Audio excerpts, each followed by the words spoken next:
ሺህ ሙስሊም አባት የሆነው ኡስታዝ አቡበከር አህመድ በኢትዮ ጠቢብ ሆስፒታል በጠና ታሞ መተኛቱ ተሰምቷል። ኡስታዝ አቡበከር አህመድ ህመሙን በተመለከተ ምን አለ የሚለውን ላጋራችሁ። ኡስታዝ ምንድን ነው ያለው? ዶክተሮች እዚች ዓለም ለመጨረሻ ጊዜ ለቀናት ስንሰናበታት ዱንያ ለሰው ልጅ አንድ ውለታ ትውላለች። ሙሉ ጊዜያቸው ለዚች ዓለም ብቻ ያደረጉ ሰዎች ጋር እንድታርሱልኝ በትህትና ጠይቃለሁ። እስቲ ዛሬ ስለ ይሱ ጪሶ እናውራ። የዛሬ ወር አካባቢ ሙዚቃ በተመለከተ አደም የተባለ ግለሰብ በአላህ የሚመካ አላህ በቂ ነው የአላህ መልእክተኛም አሉ።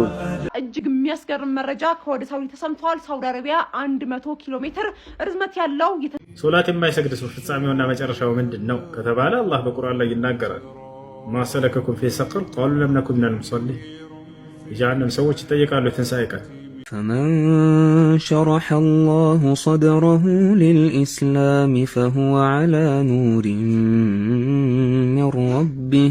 اهلا وسهلا ورحمه السلام عليكم ورحمه الله وبركاته። ሰላም ودنا የተከበራችሁ ተከታታዮች ባላችሁበት የአላህ ሰላም እዝነት ረድኤት ቸርነት ኢንሻአላህ ዛሬም ከምግብ የተመለከታችሁት አነጋጋሪ ተወደዱ የተማረጡ እንዲሁም ደግሞ እስላማዊ ቪዲዮ አሉ። ከዛም አልፎ እጅግ የሚያሳዝን መረጃ አለ ኢንሻአላህ። እንግዲህ ኡስታዝ አቡበከር አህመድ እንደታመመ ሁላችሁም ሰምታችኋል። በዚህ ዙሪያ ደግሞ ከኡስታዝ አቡበከር እንግዲህ የተሰሙ መረጃዎችም አሉ፣ ከሆስፒታል የተላለፈ መልእክት እንዲሁም ደግሞ እጅግ የሚያሳዝን መረጃዎች አሉ ኢንሻአላህ። እሱ መረጃ ላቀርብላችሁና የተለያዩ ቪዲዮዎች እስላማዊ ቪዲዮ አሉ፣ እነሱን በጋራ የምንመለከት ይሆናል። ኢና ሊላሂ ወኢና ኢለይሂ ራጂዑን። ታላቁ የኢትዮጵያ እግር ኳስ ሌጀንድ ሳዳት ጀማል ቡሴር ወደ ማይቀረው አኺራ ሂዷል። በጉበት እንግዲህ ህመም ምክንያት ላለፉት 2 ወራት በሀገር ውስጥና በሀገር ውጭ ማለት ነው ሆስፒታሎች ሲረዳ ቆይቶ ነበረ። ነገር ግን ዛሬ በሀገረ ህንድ ማለት ነው ሆስፒታል ህልፈቱ ተሰምቷል። ለመላው ኢትዮጵያን ቤተሰቦችና ለወዳጆቹ ዘመዶቹ መጽናናት እንመኛለን የሚል እንግዲህ ፖስትን ተመልክቻለሁ። ብዙ ሶሻል ሚዲያ ላይ ሲዘዋወር ከነበሩ ቪዲዮዎች መካከል አንዱ ነው። አላህ የጀነቱል ፊርደውስ ያድርገው። እንዲሁም ደግሞ ለቤተሰቦቹ አላህ ሶብርን ይስጣቸው። የተለያዩ ቪዲዮዎች አሉ፣ እነሱን በጋራ እንመለከታለን። ከእናንተ የሚጠበቀው ለቻናል አዲስ ከሆነ ሰብስክራይብ በማድረግ ነባራችሁን ለቀም ላይክ እያደረጋችሁ ሀሳብና አስተያየታችሁን ይስጣችሁ፣ ለብዙዎች ተደራሽ አድርጉት። እንደነገርኳችሁ እንግዲህ ስቱዲዮ አይደለሁም፣ ሰሞኑን ስቱዲዮ እስክመለስ ድረስ እንደዚህ ነው ቪዲዮ ማቀርብላችሁ። ግን ላይክ እያደረጋችሁ ለብዙዎች ተደራሽ አድርጉት። ለኡስታዝ አቡበከር አህመድም ሁላችሁም ዱአ እንድታደርጉለት በዚሁ አጋጣሚ መልእክቴን አስተላልፋለሁ። ቀጥታ ወደ ቪዲዮ አለፍኩላችሁ። የምንወደው የምንሳሳለት ወንድማችን ኡስታዝ አቡበከር ድንገተኛ ያልታሰበ ህመም ኸሚስ ሌሊት ላይ ታሞ ነበር። ደውዬለትም ነበር። አልহামዱሊላህ ረብል ዓለሚን ኦፕሬሽንም አድርጓል። አላህ ሱብሓነሁ ወተዓላ ቀላል አድርጎታል ብሏል።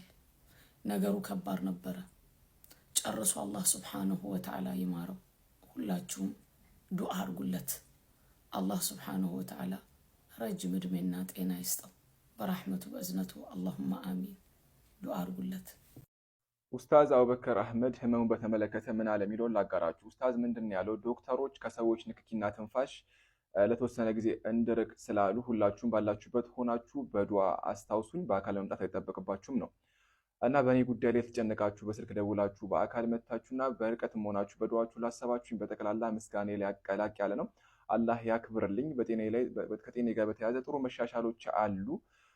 በተረፈ ዱዓ አድርጉ ማለቱን አንብቤ ያለሁኝ። ስለዚህ ሁላችሁም እንግዲህ በአካል መሄድ የሚያሰባችሁ በአካል መሄድ አይጠበቅባችሁም። ኡስታዝ ከሰዎች ንክኪና ትንፋሽ ለተወሰነ ጊዜ መራቅ አለበት ስላሉ ዶክተሮች ሁላችሁም ባላችሁበት አላህ ሙሉ አፊያውን መልሶ እንዲሰጠውና ኡማውንም ማገልገልና ሀገሩን መጥቀም እንዲችል ዱዓ እንድታደርጉለት ተብላችኋል። ይሄን ልንገራችሁ ብዬ ነው። በአካል መሄድ አይጠበቅባችሁም። ኡስታዛችንን ግን አላህ አፊያ አድርገው ሁላችሁም ዱዓ አድርጉለት። ይሄን ነገር ላስተላልፍላችሁ ብዬ ነው። እዚህ ጋር እንዳያስኩላችሁ ነው። ፖዝ አድርጋችሁ ማንበብ ትችላላችሁ። በተረፈ ሰላም አለይኩም፣ ይመቻችሁ። እዚች ዓለም ለመጨረሻ ጊዜ ለቀናት ስንሰናበታት ዱንያ ለሰው ልጅ አንድ ውለታ ትውላለች። ቤቱን ፎሎ አድርጉት። ቪዲዮ ሼር፣ ኮፒ ሊንክ፣ ሪፖስት ዲዩቲ ያደርጋችሁ ሙሉ ጊዜያቸው ለዚች ዓለም ብቻ ያደረጉ ሰዎች ጋር እንድታርሱልኝ በትህትና ጠይቃለሁ። አዎ በዚች ዓለም ስትኖር 70-80 ዓመት አንድም ቀን ሰለቸኝ ደከመኝ ሳትል ለዱንያ ለፍተህላት ሊሆን ይችላል። እዚች ምድር ግን ስትሰናበት የምትወለልህ ውለታ 3 ፍሬ ብታስጨርቅ አውራህን መሸፈኛ ብቻ ነው የምትሰጥህ። ምድር በምታየው ልክ ውሃ አፍልቃ ጭቃ አብኩታ ትጠብቃለች። ይህንን እድሜ ልክ ስትለፋላቸው የነበሩ ቤተሰቦችህ አይናቸው ያየ አስገብተው በዚህ ያስተኛዋል። አዎ እቺን ዱንያ 70-80 ዓመት ለፍታ ስትሰናበታት የምትሰጥህ 3 ፍሬ ብታስጨርቅ ናት። እንደዚህ ሆነ ለፍተህ የገዛኸው መኪና የሚያመጣህ እዚህ ድረስ ብቻ ነው። የገነባኸው ህንጻ ሌላ ይኖርበታል። የገዛኸው መኪና ሌላ ይነዳዋል። ባለቤትህ ሌላ ገብታለች። ልጆችን በራሳቸው ሀጃ ሄደዋል። አንተ ግን ብቻ ቀርተዋል። ወንድምና እህቶች ምናልባት ይህ ቪዲዮ ከደረሳችሁ እድለኞች ናችሁ፣ ተጠቀሙበት። ነግባኒ ነው። እንደፈለግን እንደዘለለን አንቀርም። አንድ ቀን እዚህ ቦታ ላይ እንመጣለን።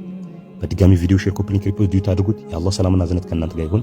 አላህ እዚህ ቦታ ላይ ስንመጣ ተደስተን የምንመጣ ሰዎች አላህ ያድርገን። ሰላም አለይኩም። እስቲ ዛሬ ስለ ኢሱ ጪሱ እናውራ። የዛሬ ወር አካባቢ ሙዚቃ በተመለከተ አደም የተባለ ግለሰብ ሙስሊሞች ናይት ክለብ ገብተው ይጨፍሩ ብሎ ብቻ ሙዚቃ ሐላል ነው ብሎ ጀመረ። እዛ ላይ ረድ ሲሰጥ ጊዜ ጀለስካ መጥቶ ምን አደረገ?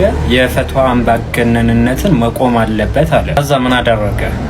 ዑለማዎችን መከበር አለባቸው አለ። የምር አንተ ዑለማ ታከብር ነበር? እስቲ እንመልከት።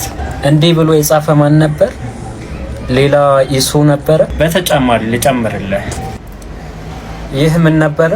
ወይስ ይህን ኢሳቅ በህልሙ የጻፈው ነው? ተጨማሪ እንዲህ ብለህ ዑለማዎችን እየተሳደብክ ነበረ በአንተ አረዳድ።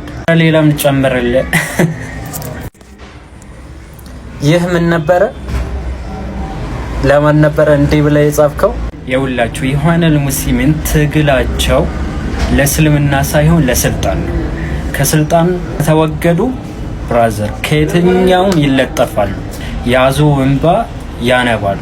ጭሩ ኢኽዋኑል ሙስሊሚን ማለት ከተኩላ ጋር በልተው ከረኛ ጋር አብረው የሚያለቅሱ እስስቶች ናቸው። ይቀያየራሉ ምን እስካላገኙ ድረስ፣ ስልጣን እስካላገኙ ድረስ። ወነዑዙ ቢላህ።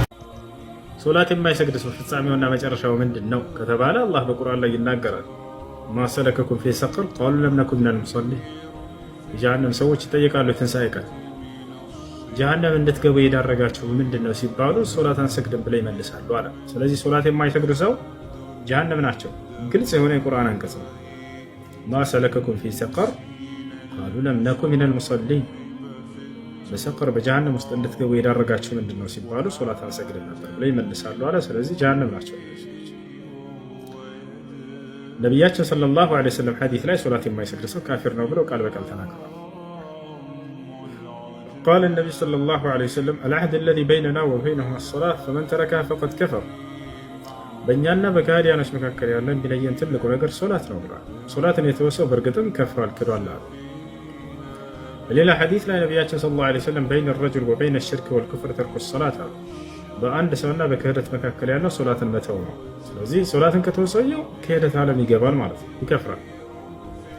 ነቢያችን ሰለላሁ ዐለይሂ ወሰለም ሶላት የማይሰግድ ሰው ከፊርዓውን ጋር እንደሚቀሰቀስ ቃል በቃል ተናግረዋል። ያ ማለት ከፊርዓውን ጋር ተቀስቅሶ ወደ ጀሃነም ይገባል። ይህን ሐዲስ ላይ ሲናገሩ ምን አሉ? ቃለ ነቢ ሰለላሁ ዐለይሂ ወሰለም ታሪኩ ሶላት ዩሕሸሩ መዓ ፊርዓውን ወሃማን ወቃሩን ወኡበይ ብኑ ኸለፍ።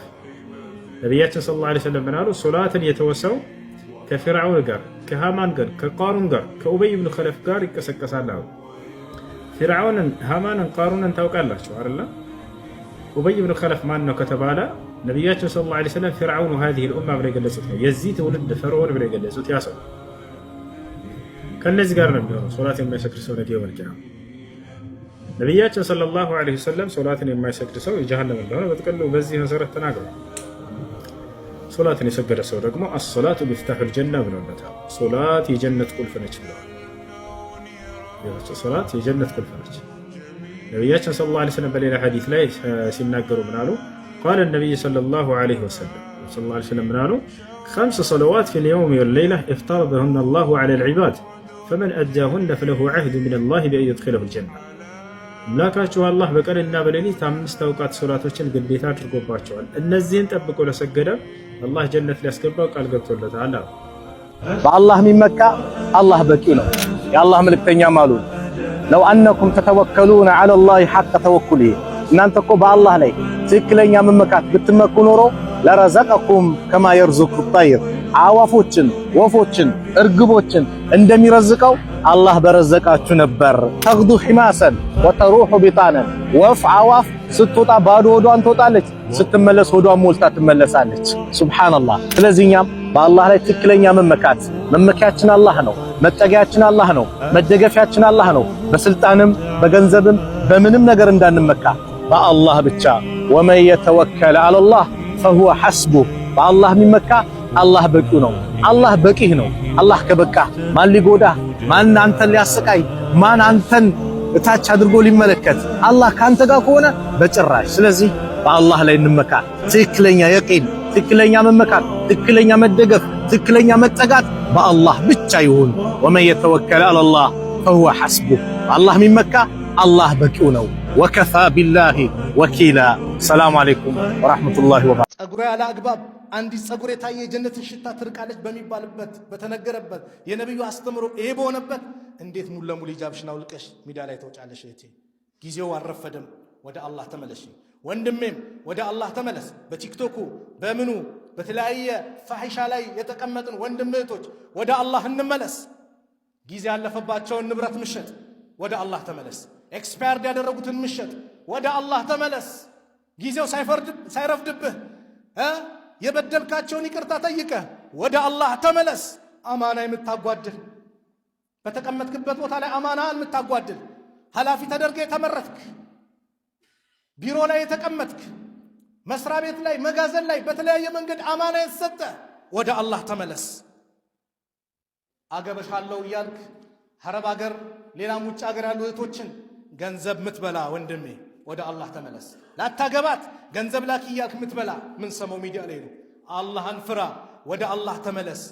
استغفار النابزة نبي صلى الله عليه وسلم عند بوتا قج بالوبت عبد الله بن عمر سيناغرو كنا نعد لرسول الله صلى الله عليه وسلم إن يالا نبي قطر نبرة في المجلس الواحد بأندت بوتا لي مكة علي 100 مرة متو جزي من سيلو الله يودفت وانجل ماراتشو جنة مسكر اللاتشو نسوي تبالو نبي رب اغفر لي وتب علي إنك أنت التواب الرحيم سيلو ماتون قطر نبريهن يالو بل إلى حديث يا أيها الناس أن أنت سوت توبوا إلى الله ودع الله تملسوا واستغفروه مرت لمنت فإني أتوب في اليوم 100 مرة أنا بكن ماتو جزي استغفار هذا قال له وانجل لا ينور قال لنكو بعد نور كما وانجل باي نور ربنا الله يطفى النبر والذي نفسي بيدي نفسي بجو بالو جيتا ونبين لو لم تذنبوا ان انتك وانجل باسروا لذهب الله تعالى بكم الله ان انتن يسوقدنا ولا جاء بقوم سوتشن يا متال